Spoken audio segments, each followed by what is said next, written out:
Hi friends, A4 അറബിക്കിൻ്റെ മറ്റൊരു വീഡിയോയിലേക്ക് എല്ലാവർക്കും സ്വാഗതം. നമ്മുടെ സംസ്ഥാനത്തെ പഞ്ചായത്ത് തിരഞ്ഞെടുപ്പ് വരാൻ പോവുകയാണല്ലോ. 18 വയസ്സായ എല്ലാവരും വോട്ടർ ലിസ്റ്റിൽ പേര് ചേർക്കേണ്ടതുണ്ട്. എങ്ങനെ നമ്മുടെ മൊബൈൽ ഉപയോഗിച്ച് നമുക്ക് വോട്ടർ ലിസ്റ്റിൽ പേര് ചേർക്കാം എന്നതിനെക്കുറിച്ചുള്ള ഒരു വീഡിയോ ആണ് നിങ്ങളുമായി ഞങ്ങൾ ഇന്ന് ഷെയർ ചെയ്യാൻ ഉദ്ദേശിക്കുന്നത്. ചാനൽ സബ്സ്ക്രൈബ് ചെയ്തിട്ടില്ലാത്തവർ സബ്സ്ക്രൈബ് ചെയ്യുക. തൊട്ടടുത്തുള്ള ബെൽ ഐക്കൺ എനേബിൾ ചെയ്യുക. ഞങ്ങൾ അപ്ലോഡ് ചെയ്യുന്ന വീഡിയോകൾ നിങ്ങൾക്ക് നോട്ടിഫിക്കേഷനായി ലഭിക്കുന്നതാണ്. വോട്ടർ ലിസ്റ്റിൽ പേര് ചേർക്കുന്നതിനായി നാം ആദ്യം ഇലക്ഷൻ കമ്മീഷൻ്റെ സൈറ്റിൽ പ്രവേശിക്കുകയാണ് വേണ്ടുള്ളത്. നമ്മളെ മൊബൈലിലെ സെർച്ച് എൻജിൻ വെച്ച് നമ്മൾ ഇലക്ഷൻ കമ്മീഷൻ്റെ സൈറ്റിലേക്ക് പ്രവേശിക്കുക. കേരള സ്റ്റേറ്റ് ഇലക്ഷൻ കമ്മീഷൻ എന്ന നമ്മൾ ടൈപ്പ് ചെയ്യുക. ടൈപ്പ് ചെയ്യുമ്പോൾ നമ്മൾ ഇതേപോലുള്ള ഒരു വിൻഡോയിലേക്കാണ് കടന്നു വരിക. ഇത് നമ്മൾ താഴോട്ട് സ്ക്രോൾ ചെയ്യുമ്പോൾ നെയിം ഇൻക്ലൂഷൻ എന്ന ഒരു ടൈറ്റിൽ കാണും. ആ നെയിം ഇൻക്ലൂഷൻ എന്നതിൽ നമ്മളൊന്ന് ക്ലിക്ക് ചെയ്യുക. ക്ലിക്ക് ചെയ്യുമ്പോൾ നമ്മുടെ കുറേ കാര്യങ്ങൾ നമ്മൾ ഇതിൽ അവർ ആവശ്യപ്പെട്ടിട്ടുണ്ട്. അത് കൃത്യമായി നമ്മൾ അതിൽ ടൈപ്പ് ചെയ്ത് അല്ലെങ്കിൽ സെലക്ട് ചെയ്ത് കൊടുക്കേണ്ടതാണ്. നമ്മൾ അത് എൻ്റർ ചെയ്യുന്നതിന് മുമ്പ് തന്നെ നമ്മൾ ഇതിലുള്ള ഡീറ്റെയിൽസുകൾ മനസ്സിലാക്കി വെച്ചേക്കുന്നതാണ്. നമ്മുടെ പ്രധാനമായും നമ്മുടെ റിലേറ്റീവിൻ്റെ സീരിയൽ നമ്പർ നമുക്ക് കണ്ടെത്തി വെക്കണം. നമ്മുടെ വീട്ടു നമ്പർ, നമ്മുടെ പോസ്റ്റ് ഓഫീസ് നമ്പർ എന്നൊക്കെ കൃത്യമായി നമ്മൾ മനസ്സിലാക്കി വെച്ചിട്ട് വേണം ഇതിൽ ഫില്ല് ചെയ്യാൻ വേണ്ടി. അല്ലെങ്കിൽ നമുക്ക് സമയം നഷ്ടപ്പെടുന്നതാണ്. ആദ്യം അവർ ചോദിച്ചിരിക്കുന്നത് നമ്മുടെ ജില്ല ഏതാണെന്നാണ്. അപ്പോൾ നമ്മുടെ ഡിസ്ട്രിക്റ്റ് നമ്മൾ സെലക്ട് ചെയ്യുന്നു. പിന്നീട് നമ്മുടെ പഞ്ചായത്ത് സെലക്ട് ചെയ്യുന്നു. പിന്നീട് നാം താമസിക്കുന്ന വാർഡ് ഏതാണ് സെലക്ട് ചെയ്യുന്നു. ഒരു വാർഡിൽ 1-2 പോളിംഗ് സ്റ്റേഷൻ ഉണ്ടാവും. അപ്പോൾ നമ്മുടെ വീട്ടിലുള്ളവർ ഏത് പോളിംഗ് സ്റ്റേഷനിലാണ് വോട്ട് ചെയ്യുന്നത് ആ പോളിംഗ് സ്റ്റേഷൻ നമ്മൾ സെലക്ട് ചെയ്യുന്നു. നിങ്ങൾ ഏതെങ്കിലും ലോക്കൽ ബോഡി വോട്ടർ ലിസ്റ്റിലുണ്ടോ എന്നൊരു ചോദ്യമാണുള്ളത്. അവിടെ നമ്മൾ നോ എന്ന് ക്ലിക്ക് ചെയ്യുന്നു. ശേഷം നമ്മുടെ വീട്ടിലുള്ള ഏതെങ്കിലും ഒരു വ്യക്തിയുടെ ആ വോട്ടർ ലിസ്റ്റിലെ സീരിയൽ നമ്പർ നമ്മൾ എൻ്റർ ചെയ്യാൻ ചോദിക്കുന്നു. അത് നമ്മൾ എൻ്റർ ചെയ്യുന്നു. ആ നമ്മൾ എൻ്റർ ചെയ്ത വ്യക്തി നമ്മുടെ നെയ്ബറാണോ അതോ ഫാമിലി മെമ്പറാണോ എന്നൊരു ചോദ്യമാണ് അടുത്തതായിട്ടുള്ളത്. നമ്മൾ അത് ഏതാണ് എന്നത് വെച്ചാൽ നമ്മൾ സെലക്ട് ചെയ്യുന്നു. ശേഷം അപേക്ഷകൻ്റെ പേര് ഇംഗ്ലീഷിൽ അക്ഷരത്തെറ്റ് കൂടാതെ നാം ടൈപ്പ് ചെയ്ത് കൊടുക്കുന്നു. അതിനുശേഷം മലയാളത്തിൽ അപേക്ഷകൻ്റെ പേര് ടൈപ്പ് ചെയ്യാനാണ് ചോദിക്കുന്നത്. നമ്മൾ മലയാളത്തിൽ അപേക്ഷകൻ്റെ പേര് ടൈപ്പ് ചെയ്ത് കൊടുക്കുന്നു. പിന്നീട് നമ്മുടെ ലോക്കൽ ലാംഗ്വേജിൽ നമ്പർ കൊടുക്കാമെന്ന് പറയുന്നത് നമ്മൾ മലയാളം തന്നെ ആയതുകൊണ്ട് അവിടെ ഫില്ല് ചെയ്യേണ്ട ആവശ്യമില്ല. പിന്നീട് നമ്മുടെ ജെൻഡർ ഏതാണ് നമ്മൾ സെലക്ട് ചെയ്യുന്നു.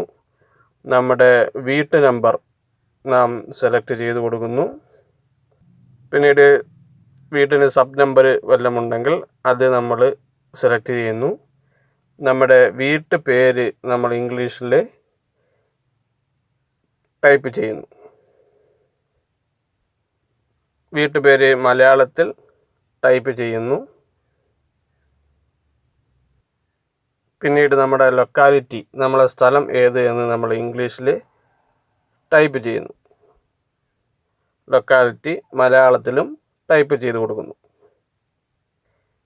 നമ്മളെ പോസ്റ്റ് ഓഫീസ് ഏത് എന്ന് നമ്മൾ ഇംഗ്ലീഷിൽ ടൈപ്പ് ചെയ്യുന്നു. പോസ്റ്റ് ഓഫീസിൻ്റെ പേര് നമ്മൾ ടൈപ്പ് ചെയ്തു. അത് മലയാളത്തിലും നമ്മൾ ടൈപ്പ് ചെയ്യുന്നു. ശേഷം പിൻകോഡ് നമ്മൾ ടൈപ്പ് ചെയ്ത് കൊടുക്കുന്നു.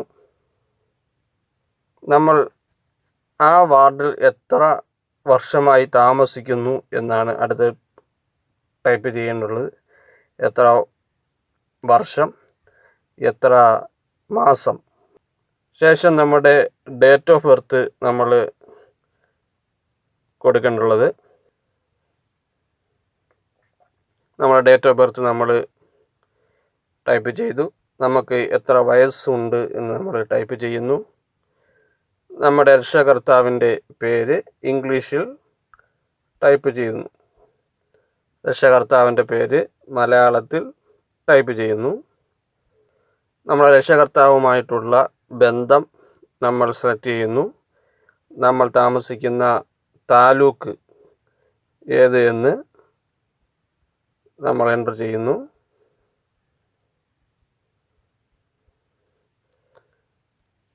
നമ്മൾ ഉപയോഗിക്കുന്ന മൊബൈൽ നമ്പർ നമ്മൾ സെലക്ട് ചെയ്യുന്നു. ലാൻഡ് ഫോൺ നമ്പർ ഉണ്ട് എങ്കിൽ കൊടുക്കുക. പിന്നീട് അവിടെ കൊടുത്തിരിക്കുന്ന ക്യാപ്ചർ നമ്മൾ ടൈപ്പ് ചെയ്ത് കൊടുക്കുന്നു.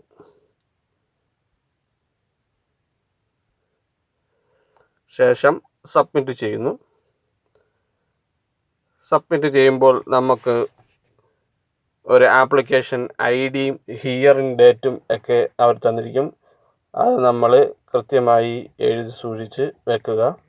ഇനി നമുക്ക് നമ്മുടെ ഫോട്ടോ അപ്ലോഡ് ചെയ്യുകയാണ് ചെയ്യേണ്ടത്. അപ്പോൾ അപ്ലോഡ് ഫോട്ടോ എന്നതിൻ്റെ അവിടെ ക്ലിക്ക് ചെയ്യുന്നു. ക്ലിക്ക് ചെയ്യുമ്പോൾ ഇങ്ങനൊരു ഇൻ്റർഫേസ് വരുന്നതായി കാണാം. നമ്മുടെ ഫോട്ടോ എങ്ങനെയുള്ള ഫോട്ടോ ആയിരിക്കണം? JPGയോ JPEGയോ ഫോർമാറ്റുള്ള ഫോട്ടോ ആയിരിക്കണം. അതിൻ്റെ ഡയമെൻഷൻ 240x320 എന്നതായിരിക്കണം. ഈ തരത്തിലുള്ള ഒരു ഫോട്ടോ ആണ് നമ്മൾ അപ്ലോഡ് ചെയ്യേണ്ടുള്ളത്. താഴോട്ട് കഴിയുമ്പോൾ നമുക്ക് ചൂസ് ഫോട്ടോ ചൂസ് ചെയ്യാനുള്ള ഒരു ഓപ്ഷൻ ഉണ്ടാവും. ചൂസ് ഫയൽ എന്നതിൻ്റെ അവിടെ നമ്മളൊന്ന് ക്ലിക്ക് ചെയ്യുക. ക്ലിക്ക് ചെയ്യുമ്പോൾ നമ്മൾ ഉദ്ദേശിക്കുന്ന ഫോട്ടോ നമ്മൾ സെലക്ട് ചെയ്ത് കൊടുക്കുക.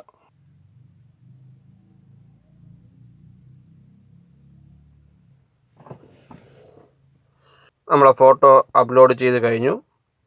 ഇനി നമുക്ക് അതിൻ്റെ പ്രിൻ്റ് അപേക്ഷയുടെ പ്രിൻ്റ് നമുക്ക് എടുക്കാൻ പറ്റും. അത് PDF ഫോർമാറ്റിൽ എടുക്കാൻ പറ്റും. അത് ക്ലിക്ക് ചെയ്യുമ്പോഴത്തേക്ക് നമ്മുടെ മൊബൈലിലേക്ക് ആ പ്രിൻ്റ് ഡൗൺലോഡ് ആകുന്നതാണ്.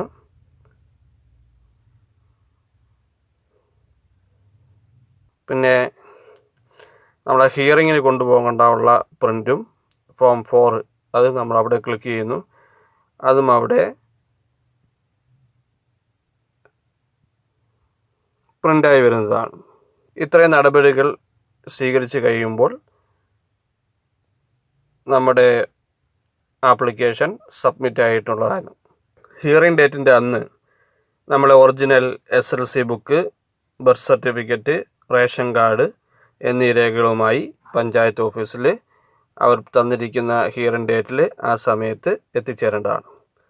വീഡിയോ ഇഷ്ടപ്പെട്ടെങ്കിൽ എല്ലാവരും ഷെയർ ചെയ്യുക, ലൈക്ക് ചെയ്യുക, ഞങ്ങളുടെ ചാനൽ സബ്സ്ക്രൈബ് ചെയ്യുക. എല്ലാവർക്കും ഒരു ശുഭദിനം ആശംസിക്കുന്നു.